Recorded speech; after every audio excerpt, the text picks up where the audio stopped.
नमस्कार, जय हिंद, जय भारत।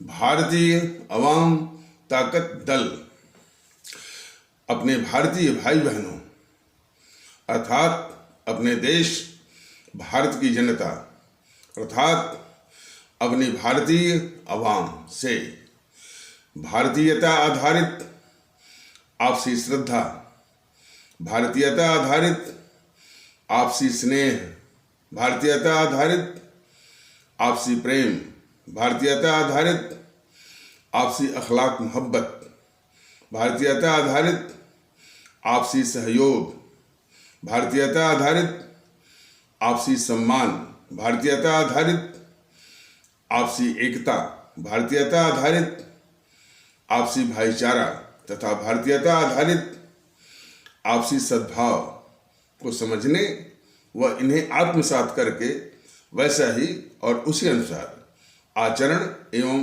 व्यवहार करने हेतु और इसके समस्त भारत में प्रचार प्रसार करने हेतु और इसकी अहमियत और महत्व को प्रत्येक देशवासी को समझाकर उसे अपनाते हुए वैसा ही और उसी अनुसार आचरण एवं व्यवहार करने हेतु और प्रत्येक देशवासी को अपना ही भारतीय भाई बहन मानकर, समझकर और अपनाकर उनके साथ वैसा ही और उसी अनुसार आचरण एवं व्यवहार करने हेतु सतत, सदैव और हमेशा अदब के साथ, आदर के साथ अर्ज करता है, विनती करता है। आप सभी आदरणीय भारतीय भाई बहन,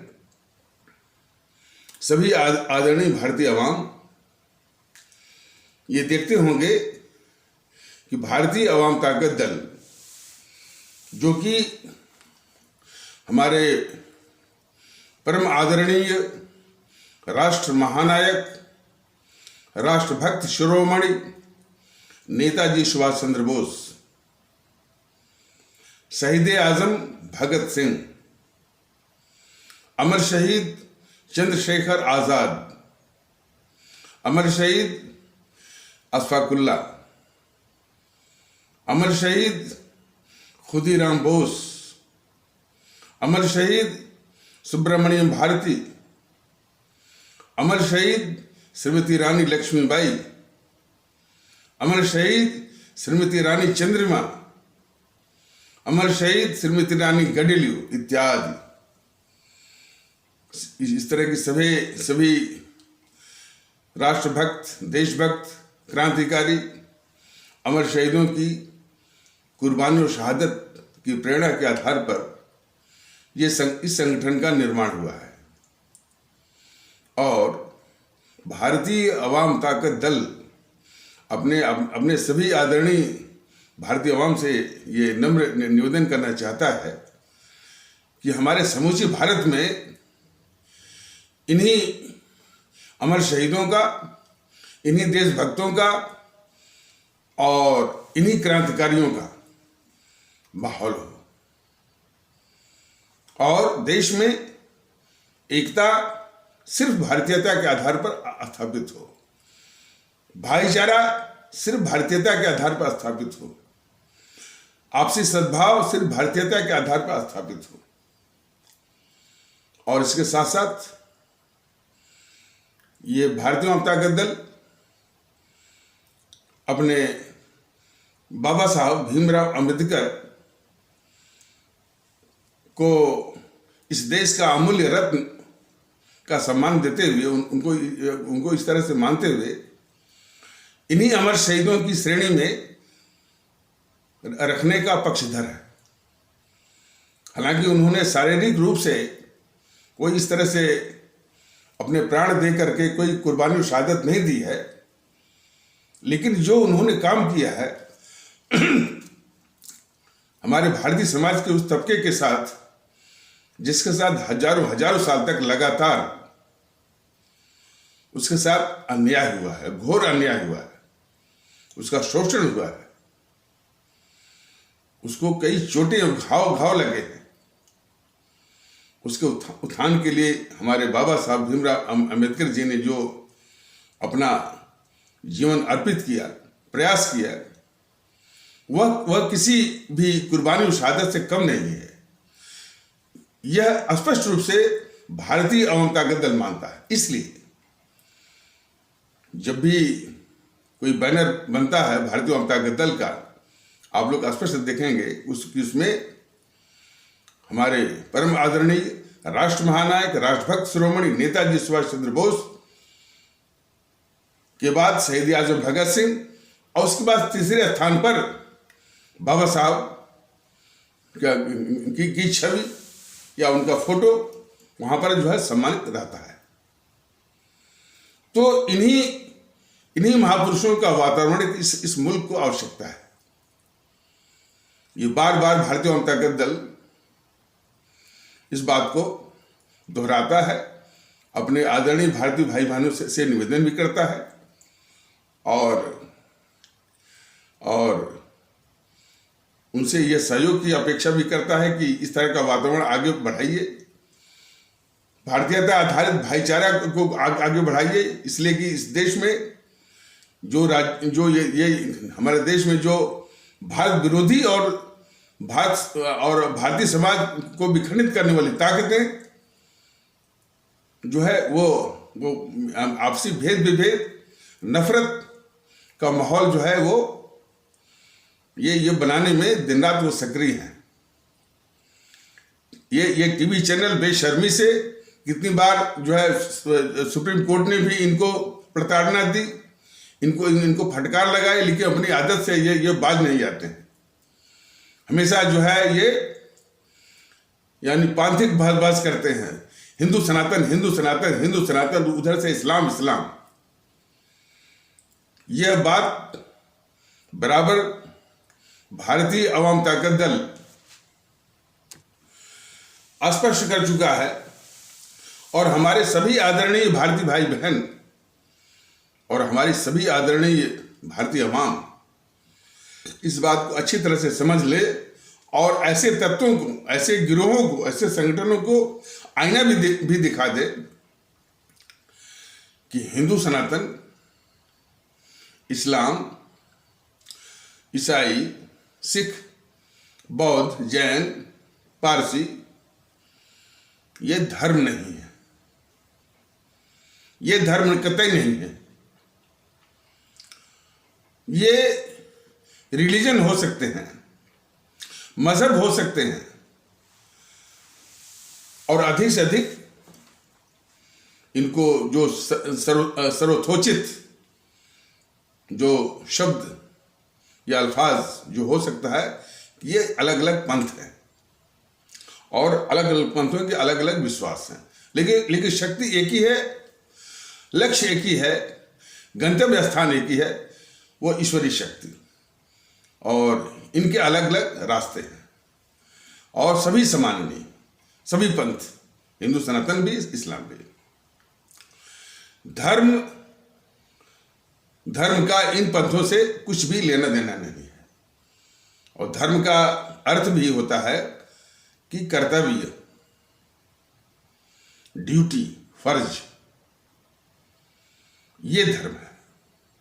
आपने सुना होगा कि राष्ट्र धर्म क्या है, राज्य धर्म क्या है, और इसको और अच्छी तरह से समझना है तो रामानंद सागर वाली जो रामायण है उसमें जरा देखिए जो धर्म की बात कही गई है कि राजा का क्या धर्म है, यानी राज्य धर्म क्या है, प्रजा का क्या धर्म है, पिता का क्या धर्म है, पुत्र का क्या धर्म है, पति का क्या धर्म है, पत्नी का क्या धर्म है। ये सभी धर्म से मतलब है कर्तव्य,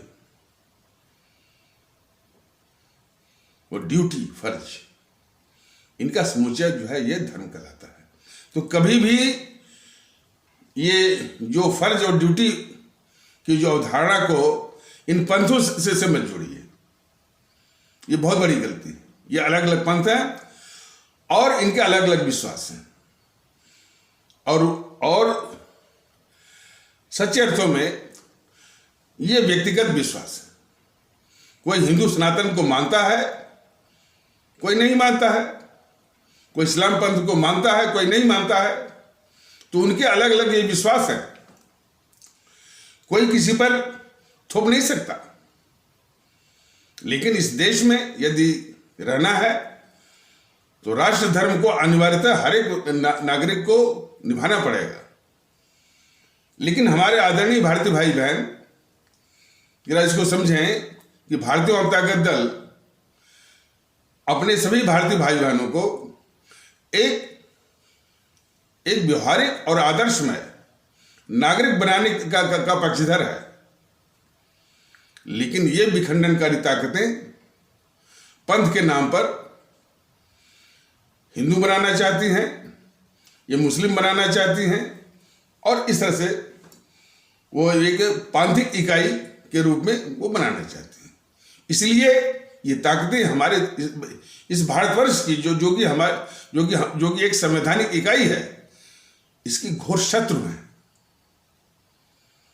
तो इसको समझना पड़ेगा। और ये टीवी चैनल वाले, ये जो मीडिया का जो ये अंग है, बराबर जो हिंदू सनातन की बहस करवाता है, इस्लाम की बहस करवाता है, वो इस देश का घोर शत्रु है।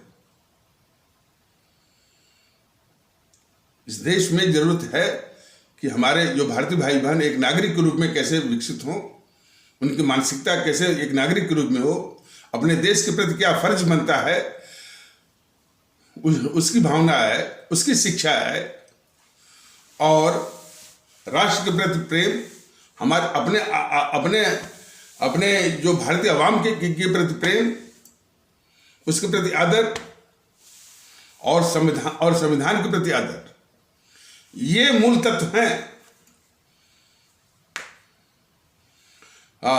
हमारे इस हमारे राष्ट्र भारतवर्ष के।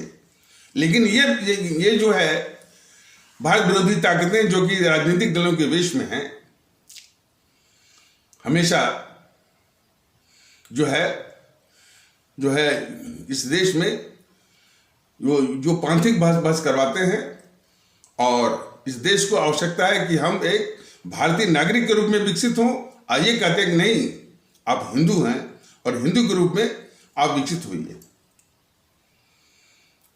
तो और उसी प्रकार उनके जो जितने भी जोड़ीदार हैं, मतलब इस्लाम आस्था से जो भी कट्टरवादी हैं, जो कट्टर किस्म के मौलवी मुल्ला हैं, वो भी कहते हैं कि हम भारतीय या भारतीय नागरिक न हो करके हम मुस्लिम हैं। तो इस तरह की बात कहने वाले और प्रचार कहने वाले हमारे इस भारत राष्ट्र के खतरनाक शत्रु हैं। इस तरह के जहरीले वातावरण में भारत विरोधी जो ताकतें हैं, जो कि खुल करके इस देश के साथ गद्दारी करती हैं, उनके लिए खुला मैदान मिल जाता है। उनको पता है कि इस देश के साथ गद्दारी करेंगे तब भी लोगों को गुस्सा नहीं आएगा, क्रोध नहीं आएगा। जब किसी पंथ पर कोई टिप्पणी होगी तब ये सड़कों पर आ जाएंगे, तब ये गुस्सा दिखाएंगे। उसका आलम देखिए ना, राहुल गांधी बराबर इस देश के साथ गद्दारी कर रहा है।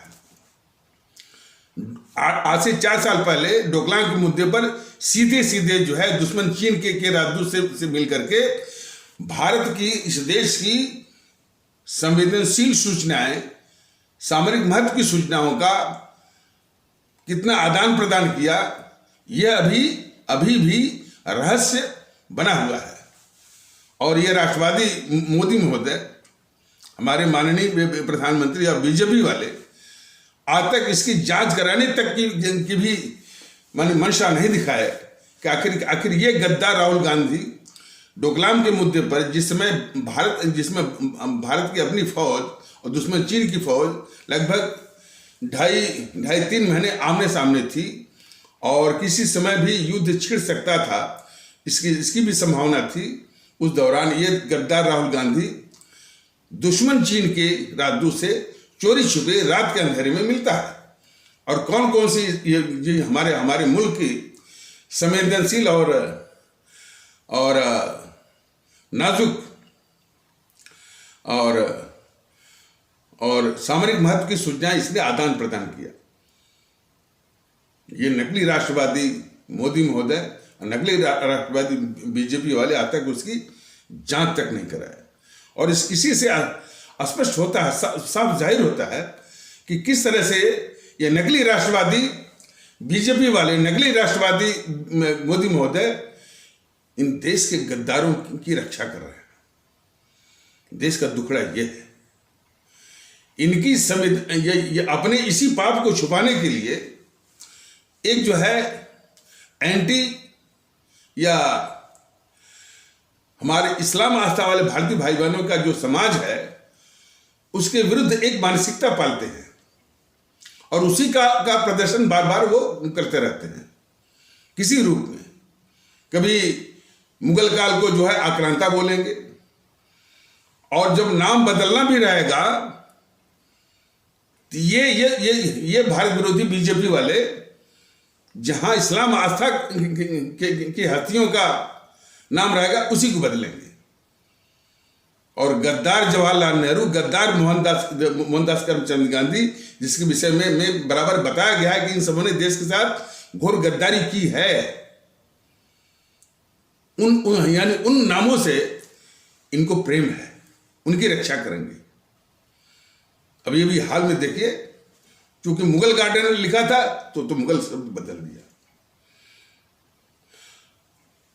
भारतीय जनता दल अपने आदरणीय भारतीय भाई बहनों को ये विश्वास दिलाना चाहता है, करना चाहता है कि इनकी जो पता नहीं घृणा है या इनकी एक आदत है कि मुगल काल को आक्रांता बोलते हैं।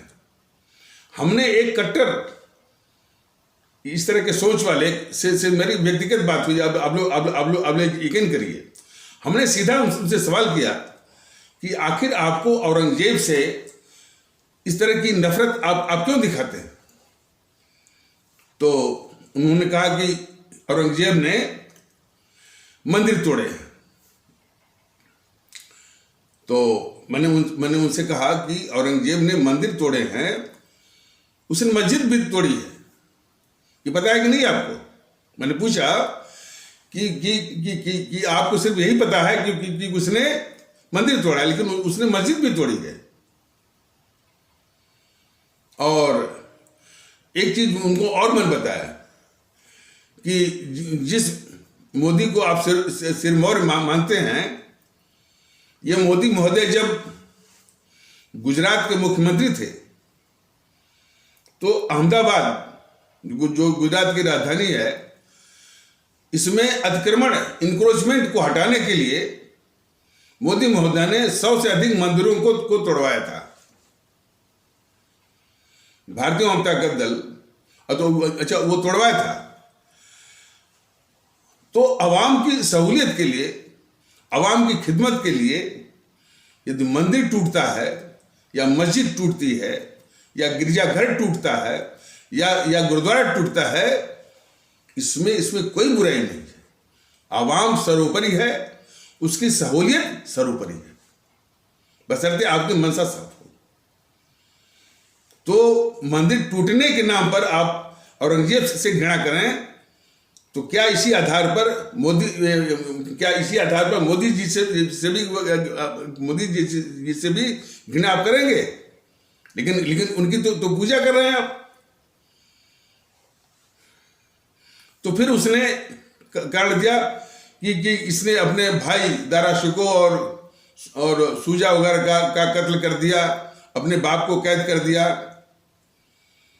तो मैंने कहा महोदय, यदि हम आपसे पूछें कि अशोक ने अपने 99 भाइयों की हत्या करके वो सम्राट बना था, पता है कि नहीं आपको? और मौर्य वंश के पहले मान लीजिए कि मौर्य वंश शुरू होता है आपका चंद्रगुप्त मौर्य से, जो भी है, उसके 3-4 पीढ़ी पहले अजात शत्रु अपने पिता को मार करके वो सम्राट बना था। ये पता है कि नहीं पता? और भी तमाम किस्से हैं। 15-16 साल पहले या 20 साल पहले इसी नेपाल में वो क्षत्रियों का वंश था। सिर्फ सत्ता के लिए इन क्षत्रियों के वंश से आपस में इतनी मारकाट हुई कि 2 ही 3 बच गए थे। जिस महाराणा प्रताप का नाम सब उछालते हैं, वो सम्राट अकबर के विरुद्ध जो कट्टरवादी तत्व, ये उनके लिए भी एक आईना है कि महाराणा प्रताप जी के पिता का नाम था उदय सिंह। तो उदय सिंह जब बहुत छोटे थे, 5-6 महीने के थे, तो उनको एक दासी जिसका नाम था पन्ना बाई, वो पाल रही थी। तो उसी खानदान में एक शक्ति सिंह जो है सत्ता का भूखा और अपने सत्ता के रास्ते में सबको कत्लेआम कर रहा था। वो किसी को नहीं छोड़ा। उसको पता चला कि एक उदय सिंह बचा हुआ है 5-6 महीने का, वो भी उसके सत्ता के रास्ते का रोड़ा बन सकता है। तो उसको भी अपने सत्ता के रास्ते का रोड़ा मानते हुए उसको हटाने के लिए, अर्थात उदय सिंह का कत्ल करने के लिए, वो खून से लथपथ तलवार लेकर के वो जो है बिल्कुल ढूंढ रहा था। तो ये खबर पन्ना बाई, जो कि 6 महीने के उदय सिंह, कौन उदय सिंह, जो कि महाराणा प्रताप जी के पिता थे, को पाल रही थी, उसको पता चला पन्ना बाई को। तो उसने उदय सिंह के स्थान पर अपने बच्चे को, और उसका खुद का बच्चा भी उसी के आसपास था, 5-6 महीने का था, उसी के पास वो लिटा दिया। फिर जब वो शक्ति सिंह आया, खून से लथपथ तलवार हाथ में लिए और उदय सिंह को ढूंढ रहा था उसकी हत्या करने के लिए, उनकी हत्या करने के लिए, तो पन्ना बाई ने उंगली से इशारा किया कि यही उदय सिंह है।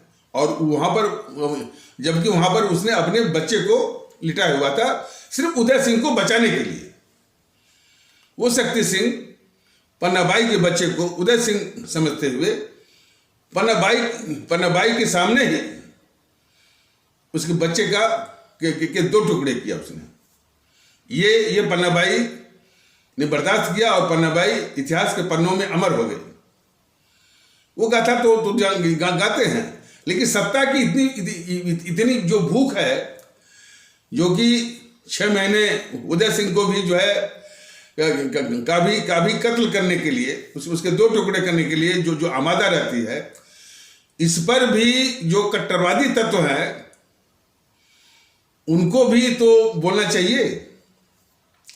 कहने का मतलब यह है, और यही नहीं, जो ये संजय गांधी मरा था, तमाम इस तरह की बातें उड़ रही थी, वो वास्तविकता भी हो सकती है कि जब इंदिरा गांधी ने देखा कि ये उसी का बेटा संजय गांधी उसके लिए सत्ता के रूप में एक चुनौती बन रहा है, तो उसी संजय गांधी को अपने रास्ते से हटवाने के लिए एक विमान दुर्घटना का वो रचना की गई, साजिश की।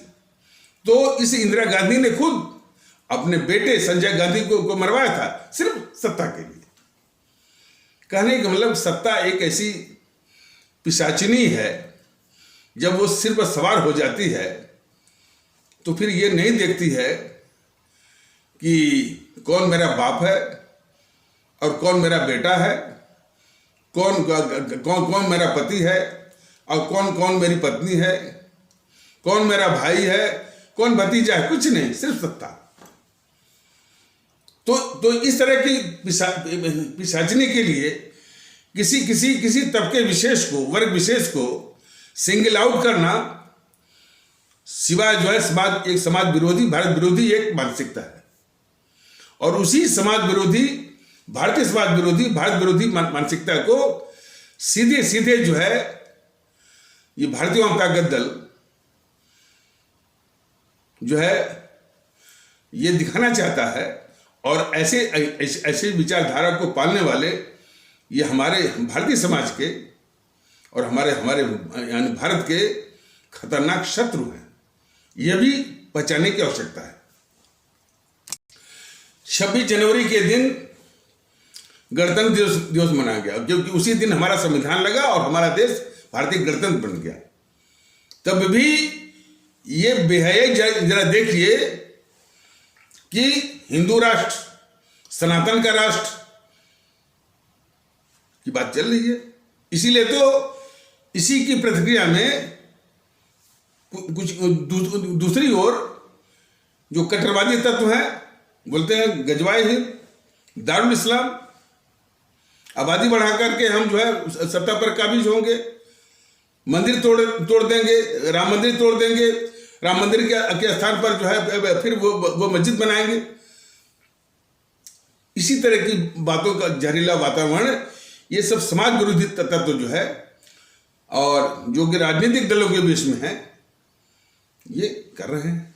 और इसी वापों में जो हमारे देश की जो खतरनाक गद्दार ताकतें हैं, ये कांग्रेस जैसी, कम्युनिस्टों जैसी, उनको पूरा मौका मिलता है, पूरा उनको मैदान मिल जाता है। इस तथ्य को समझने की आवश्यकता है। और ये बीजेपी वाले जो है इन गद्दारों के आगे भीगी बिल्ली बनते हैं, इनको पालते हैं, इनको हर सुविधाएं देते हैं और देश इनको गद्दार के रूप में न जाने इसकी बराबर साजिश करते हैं।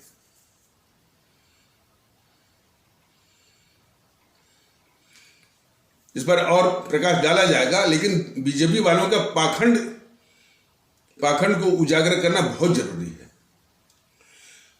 तो मैंने शायद कल के एपिसोड में बताया था कि एक बीजेपी का सिपह सालार है, उसका नाम है अश्विनी उपाध्याय। वो अपने को वकील, सुप्रीम कोर्ट का लॉयर या वकील कहता है।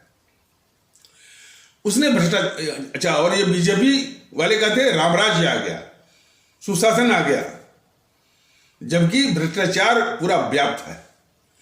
कुछ लोग तो कह रहे हैं कि भ्रष्टाचार के रेट बढ़ गए, वो महंगा हो गया। जो जिस काम के लिए पहले 500 की रिश्वत लगती थी, आज उसी काम के लिए 2000 की रिश्वत लगती है। तो भ्रष्टाचार बीजेपी के जमाने में महंगा हो गया है और जकड़न वाला हो गया है। और उसको सब ये कहते हैं मोदी के अंधभक्त, योगी के अंधभक्त। और इसी यूपी में ही भ्रष्टाचार पूरा व्याप्त है, महंगा हो करके। तभी ये अपनी पीठ ठोकने और झूठा ढिढोरा पीटने में कि सुशासन आ गया। तो उसी को वो अश्विनी उपाध्याय गिनवा रहा था। उसने शुरू किया जुडिशियरी से। उसने शुरू किया कि मजिस्ट्रेट या जज का चपरासी भी पैसा लेता है, पेशकार भी पैसा लेता है, उसके क्लर्क भी पैसा लेते हैं, और इस सारे पैसे वो सब अपने लिए ही नहीं लेते हैं, उसी का हिस्सा पहुंचता है उस मजिस्ट्रेट या जज को। यही हाल जो हाई कोर्ट में भी है और यही हाल सुप्रीम कोर्ट में भी है। ये अश्विनी उपाध्याय कर रहे थे। अश्विनी उपाध्याय कहें न कहें, ये लोगों को मालूम है कि भ्रष्टाचार बिल्कुल व्याप्त है। मोदी जी वो लाख झूठ बोलते न हैं, भ्रष्टाचार है। और अब देखिए उस अश्विनी उपाध्याय का पाखंड। इसी भ्रष्टाचार को दूर करने के लिए ही हमारी आवाम ने मोदी महोदय को दो बार प्रधानमंत्री बनाया। तो जिम्मेदारी जो है मोदी महोदय की है, लेकिन वो अश्विनी उपाध्याय कह रहा है कि आप लोग जो सोशल मीडिया में जो है वो अभियान चलाइए। तो अश्विनी उपाध्याय जैसे चतुर लोगों की मंशा तो अब देखिए, वो उनके कहने का तात्पर्य यह था कि हमारी आवाम मोदी महोदय को प्रधानमंत्री भी बनवाए और भ्रष्टाचार भी दूर करने की जिम्मेदारी भी उठाए ये जनता। और एक बात और, अश्विनी उपाध्याय महोदय से हम और ये भारतीय जनता दल कहना चाहता है, कोई काम करने के लिए महोदय किसी कानून की आवश्यकता नहीं होती है। पुराने जमाने में ऐसे भी राजा हुए हैं, ऐसे सम्राट हुए हैं जिनके पास कोई कानून नहीं था, मंशा सही थी, सही इंसाफ करते थे, सही इंसाफ को लागू भी करवाते थे। तो भ्रष्टाचार दूर करने के लिए किसी कानून की आवश्यकता नहीं है। भ्रष्टाचारियों को आप इस तरह से दंडित करिए कि भ्रष्टाचार को छूने में यानी उनकी हिम्मत और उनकी जरूरत छूट जाए। ऐसा वातावरण आप देंगे? नहीं देंगे ना। तो दिन रात जो है पांथिक आधारों पर राजनीति करने वाले और जहर करने वाले और जो है नफरत फैलाने वाले, उनके दिमाग में ये कैसे बात आएगी कि हम ऐसा शासन प्रशासन का वातावरण दें कि कोई भी अपराध या भ्रष्टाचार करने के पहले जो है उसकी हिम्मत छूट जाए। ऐसा नहीं देंगे ना। और अश्विनी उपाध्याय महोदय, आपको भी जानना चाहिए कि सभी भ्रष्टाचारों की जो जननी है, जो गंगोत्री है, वो है राजनीतिक भ्रष्टाचार। इस पर आपकी घी क्यों बंद हो जाती है कि जब चुनाव होता है तो इसी भ्रष्ट तरीकों से अर्जित किया हुआ, कमाया हुआ जो पैसा है पानी की तरफ बहता है, और वो भी भारत निर्वाचन आयोग के संरक्षण में बहता है। दिखावे के लिए भले वो कि हमने जो है नोटों का ये गाड़ी पकड़ लिया, नोटों का ट्रक पकड़ लिया, सब दिखावा, लेकिन चुनाव में भ्रष्टाचार के द्वारा अर्जित या भ्रष्ट तरीकों से अर्जित जो है वो काला धन जो भी है वो पानी की तरफ बहता है उसमें। क्या तो इस पर अश्विनी उपाध्याय महोदय आपकी घिघी यानी क्यों बंद है? भारतीय जनता दल ने बराबर कहा है कि भ्रष्टाचार हो और इसी तरह की और भी बुराइयां हैं हमारे शासन में, निकम्मापनी हो, पक्षपात हो और इसी तरह की जो और भी बुराइयां हैं। इन बुराइयों का नामो निशान तक नहीं रहेगा जब भारतीय अवाम ताकत दल के अनुसार शासन प्रशासन जो है हमारे परम आदरणीय राष्ट्र महानायक, राष्ट्रभक्त शिरोमणि नेताजी सुभाष चंद्र बोस की जो शैली, जो उन्होंने बोला था 1941 के आसपास, 1941 में क्या बोला था अश्विनी उपाध्याय महोदय, और ये बीजेपी वाले भी सुने, मोदी महोदय भी सुना। उन्होंने क्या एक इंटरव्यू लेने वाला उनका, जिसमें कि आजाद हिंद फौज का वो निर्माण कर रहे थे, तो किसी ने साक्षात्कार में उनसे पूछा, नेताजी से पूछा कि नेताजी यदि आजादी मिल गई तो किस तरह की शासन पद्धति आप लागू करना चाहेंगे? नेताजी का जवाब था कि हमने एक अपने यानी भारतीयों से एक आह्वान किया था कि तुम मुझे खून दो, मैं तुम्हें आजादी दूंगा। उसका तात्पर्य था कि हमारे देश के लोग कुर्बानी शहादत के लिए पहले मानसिक रूप से तैयार हों और इसके बाद ही वो आजादी पाने के लिए नैतिक रूप से वो हकदार बन सकते हैं। ये उनका एक स्पष्ट संदेश था और आह्वान था। उनका ये कहना था कि हमारे इस आह्वान पर पूरी जनता तैयार हो गई है। मैं ऐसा नहीं मानता। तो इस आधार पर हम नहीं कह सकते कि निकट भविष्य में तुरंत जो है कोई आजादी मिलने वाली है। तो फिर उस साक्षात्कार लेने वाला पूछा कि साहब मान लीजिए कोई परिस्थिति ऐसी आती है और आज़ादी आकर के आपके सामने खड़ी हो जाती है, तब क्या करेंगे? तो उन्होंने कहा कि यदि ऐसी स्थिति आती है और परिस्थितियों का जोड़ तोड़ ऐसा होता है कि आज़ादी जो है बिल्कुल आसन्न है, तो हम 25 से 30 साल तक तानाशाही चाहेंगे और उसके बाद जैसा देश चाहेगा, जो भी तंत्र लाना चाहे, मोनार्की लाए, डेमोक्रेसी लाए, कोई भी लाए, वो अपना कर सकता है। लेकिन 25 से 30 साल तक उन्होंने बेबाकी से कहा तानाशाही चाहेंगे। शायद मोदी महोदय के दिमाग में ना घुसता हो, बीजेपी वालों के दिमाग में ना घुसता हो, और ये जो गद्दार किस्म के कांग्रेस वाले तो खैर उनके विरोधी तो थे ही, फोटो जरूर लगाते हैं।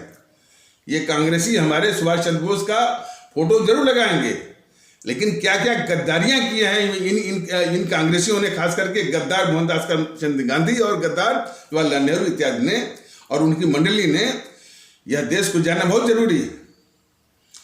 तो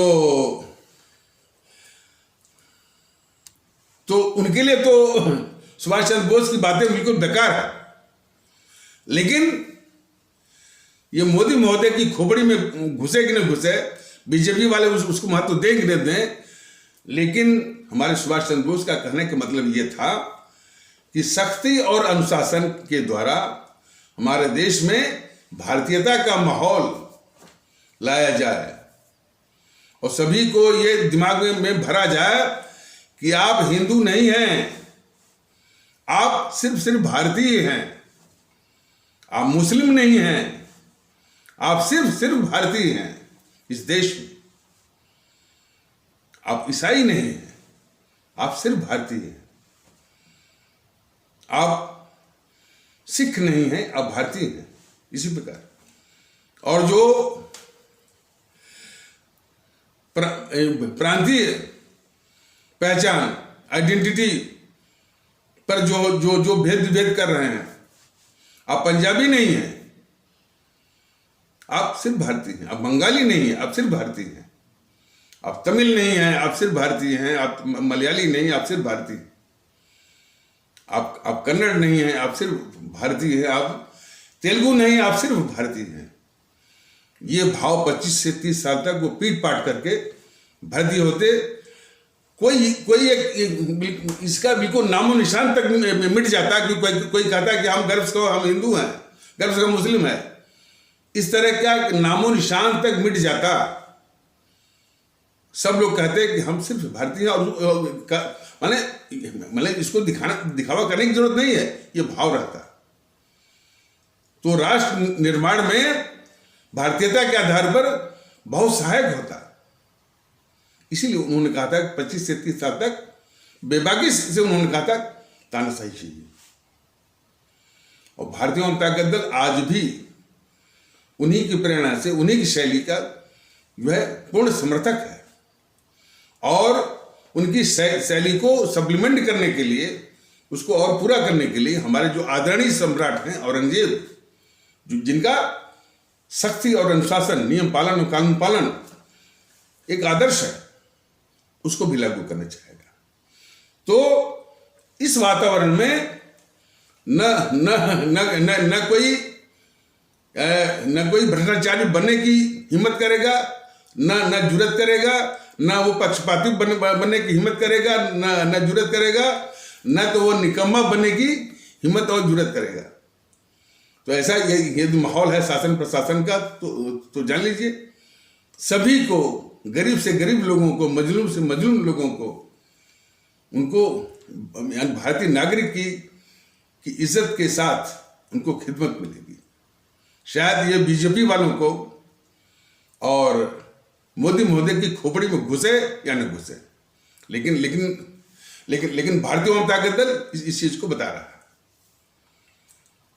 और जिस तरह का माहौल ये पैदा कर रहे हैं, ये तो देखिए, जब मैं बीजेपी और मोदी महोदय का आकलन करता हूं, इस बात को हमेशा हमारे आदरणीय भारतीय भाई बहन समझें कि और जो हैं ये एनपीसी तो इस देश की गद्दार रही है, लुटेरी भी रही है, लेकिन दुख तो इस बात का है कि कि इस गद्दार लुटेरी को समूल समाप्त करने के बजाय ये बीजेपी वाले, ये मोदी महोदय सिर्फ सत्ता से तो बाहर कर दिए, लेकिन बराबर उसको पाल रहे हैं, उसको रक्षा कर रहे हैं, और वो गद्दार के रूप में न जाना जाए। ये मोदी महोदय और बीजेपी वाले साजिश कर रहे हैं। और खास करके वक्तव्य तो देखिए संबित पात्रा और जो है सुधांशु त्रिवेदी जैसे लोगों का, बीजेपी वाले लोगों का। इस बीजेपी वालों को जरा भी चिंता नहीं है कि ये राहुल गांधी डोकलाम के मुद्दे पर देश के साथ गद्दारी किया।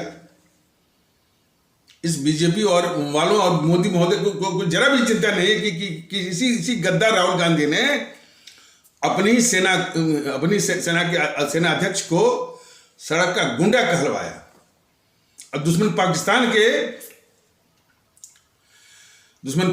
के सेना अध्यक्ष को गले लगाने के लिए अपना दूध भेजा नवजोत सिद्धू को। इसकी चिंता नहीं है। और इसकी भी चिंता नहीं कि ये देश को तोड़ने वाला राहुल गांधी भारत जोड़ो की यात्रा कर रहा है।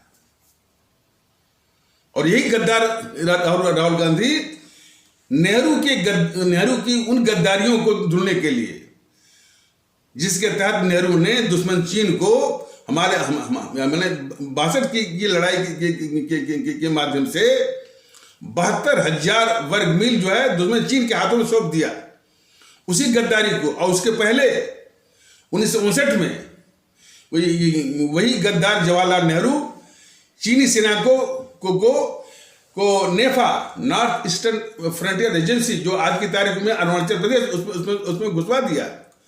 अब 62 के बाद 15,000 वर्ग मील और घुसवाया चीन को। सारी गद्दार और यही गद्दार राहुल गांधी दुश्मन चीन की कम्युनिस्ट पार्टी से समझौता किया। तो अपनी सारी गद्दारियों को धुलने के लिए यह मौका ढूंढता है और आज झूठ बोल रहा है कि मोदी जी ने चीन को घुसवा दिया। बीजेपी वालों की घिघी बंद है, मोदी जी की घिघी बंद है। सिर्फ इस गद्दार राहुल गांधी को पाल रहे हैं। और जैसा कि मैंने बताया कि उसकी भारत जोड़ो यात्रा, जैसा कि मैं नहीं, बीजेपी का शिवा सालार एक यूट्यूबर है संजय दीक्षित, जो कि जयपुर डायलॉग चलाता है। तो वो किसी से वो इंटरव्यू ले रहा था। वो लोग खुद ही कह रहे थे कि काफी इसकी चर्चा है और हो सकता है कि इसमें सत्यता भी हो कि बीजेपी ने खुद इस गद्दार और देश को तोड़ने वाले राहुल गांधी से भारत जोड़ो यात्रा की पूरी व्यवस्था किया इसने। और उससे भी बड़े दुख की बात कि जिस देश में गद्दारों के प्रति कोई भावना ना हो और दक्षिण से लेकर लोग माने यहाँ कश्मीर तक लोग उसके साथ चले हैं, इससे बड़ा कोई दुर्भाग्य हो नहीं सकता। आप इतिहास उठाकर देखिए, हमारे मुल्क के साथ गद्दारियों की एक लंबी फहरिस्त है और वो गद्दारी करने वाले इसी मानसिकता के हैं। दो तरह की मानसिकता है कि वो सिर्फ हमारे देश के इस्लाम आस्था वाले भारतीय भाई, एक मानसिकता यह है कि हमारे देश के इस्लाम आस्था वाले भारतीय भाई बहनों से वो नफरत करते हैं। दूसरा, ये जो है विदेशी ताकतों से इनकी मोहब्बत रहती है, देश के दुश्मनों से इनकी मोहब्बत रहती है। तो देश के दुश्मनों से मोहब्बत रखने वाले ये रखने वाले जो है ये जीएनपीसी, गांधी नेहरू परिवार, चंडाल चौकड़ी कागज और कम्युनिस्ट वाले हैं। और हमारे इस्लाम आस्था वाले भारतीय भाई बहनों से नफरत करने वाले की मानसिकता पालने वाले ये बीजेपी वाले हैं। लेकिन हमारे इस्लाम आस्था वाले भारतीय भाई बहनों के तबके में जो कट्टरवादी तत्व हैं वो इनसे भी आगे हैं। और इन सबों ने जो हमारे शिक्षण संस्थाएं हैं, अलीगढ़ मुस्लिम यूनिवर्सिटी, जामिया मिलिया और भी है, इतना जहरीला वातावरण इन सबों ने बनाया है। उनकी नजर में ये कम्युनिस्ट, ये कांग्रेस, ये समाजवादी, ये टीएमसी, ये एनसीपी, ये शिवसेना देश के लिए खतरनाक नहीं है, देश विरोधी नहीं है, देश के दुश्मन नहीं है। उन सबों ने उन्हें आरएसएस और बीजेपी विरोध में अपना इतना पूरा दिमाग खाली कर दिया है कि उनको कोई और देश का दुश्मन दिखता ही नहीं है। और लगातार जो है इसी के विषय में वो जहरीला वातावरण यानी शिक्षण संस्थाओं में भारतीय जनता का दल तो बराबर कहता है कि ये यदि इस तरह से गतिविधि चल रही है अलीगढ़ मुस्लिम यूनिवर्सिटी में और ये जामिया मिलिया में, ऐसे शिक्षण संस्थाओं को बिल्कुल और जेएनयू को भी और जादवपुर यूनिवर्सिटी को भी बंद कर देना चाहिए। और बंद करके जितने भी समाज विरोधी तत्व हैं उनको फ्लश आउट करने की आवश्यकता है। लेकिन मोदी महोदय ये नकली राष्ट्रवादी ये सबको पाल रहे हैं, कम्युनिस्टों को भी पाल रहे हैं। और कम्युनिस्टों से ये कहलवा रहे हैं कि इस देश से ब्राह्मणों को भगाओ, क्षत्रियों को भगाओ। इस तरह का वातावरण ये पाल रहे हैं हमारे मोदी महोदय। और ये बीजेपी वाले मोदी महोदय नफरत फैलाने वाले तमाम इस तरह के तत्वों को, जिसमें सबसे आगे है पुष्पेंद्र कुलश्रेष्ठ, यति नरसिम्हानंद सरस्वती, तौकी रजा, शफीकुर रहमान वर्क, असदुद्दीन ओवैसी, अकबरुद्दीन ओवैसी, वो वामन मेश्रम, चंद्रशेखर रावण, राजरत्न अंबेडकर, प्रकाश अंबेडकर। तो इनमें से कुछ तो प्रायोजित हैं, जैसे कि ये पुष्पेंद्र कुलश्रेष्ठ और यति नरसिम्हानंद, ये बीजेपी वालों के द्वारा या उनकी जो और भी सहयोगी जो संगठन है उनके द्वारा ये प्रायोजित हैं। और बाकी इनके द्वारा प्रायोजित तो नहीं है, लेकिन उनको ये पाल रहे हैं बीजेपी वाले और मोदी महोदय। और उसके बाद मोदी महोदय के मुंह से ये निकले कि सबका साथ सबका विश्वास। बताइए कितना बड़ा धोखा। और जब भी देश पर आफत आती है, और वो आफत इन देश के दुश्मनों खासकर कम्युनिस्टों और जेएनपीसी कांग्रेस के द्वारा कोई न कोई बहाना, सीए के नाम पर हिंसा आंदोलन, देश को अस्थिर करना, कृषि कानून के नाम पर जो है वो किसी कानून के विरोध के नाम पर जो है वो किसान आंदोलन का मुखौटा पहने हुए देश विरोधी एक जो है देश को अस्थिर करना, और 3-4 महीने तक जो है दिल्ली को घेर लेना, दिल्ली वासियों के, दिल्ली के हमारे आदरणीय भारतीय भाईबहनों का जीवन जो है वो नारकी बना देना, और उनके आगे ये मोदी महोदय का घुटने टेक देना। और 26 जनवरी के दिन तो मोदी महोदय ने हद ही कर दी, देश को शर्मसार कर दिया है। इन्हीं भारत विरोधी ताकतों के द्वारा हमारे दिल्ली पुलिस के से 4 से 5 जवानों को पिटवा दिया मोदी जी ने। और इसी देश विरोधी और खालिस्तानी तत्वों द्वारा पूरा मौका दिया मोदी महोदय ने, जबकि वहीं पर दिल्ली पुलिस भी थी और सेना की टुकड़ी भी थी। इन खालिस्तानियों के द्वारा 2.5-3 घंटे समय लगा वो हमारे राष्ट्रीय गौरव लाल किले पर चढ़ करके और हमारे दूसरे राष्ट्रीय गौरव तिरंगे को हटा करके खालिस्तानी झंडा लगाया, पूरे देश को शर्मसार किया। पूरे इतिहास में हमने पहले भी कहा था कि मोदी महोदय यदि वाकई में आपको, जिस अवाम ने आपको दो बार लगातार प्रधानमंत्री बनाया है, थोड़ी सी भी आपको लज्जत है और थोड़ी सी भी इसकी इज्जत वो रखना चाहते हैं, तो सबसे पहले इसे गद्दार राहुल गांधी को, गद्दार सोनिया गांधी को, गद्दार वो प्रियंका गांधी को narco test, polygraph test, psycho test, ताकि पता चले कि इनके मन में कितनी खतरनाक देश विरोधी मनसा पल रही है। ये टेस्ट करा करके इनको पैक करके कार्टून में इटली भेज दीजिए। और उसी प्रकार कम्युनिस्टों को वो डी राजा, प्रकाश करत, सीताराम येचुरी और साथ में जो ये कन्हैया कुमार है जिसने कहा कि भारत तेरे टुकड़े होंगे, इंशाअल्लाह इंशाअल्लाह भारत बर्बादी तक जंग जारी रहेगी।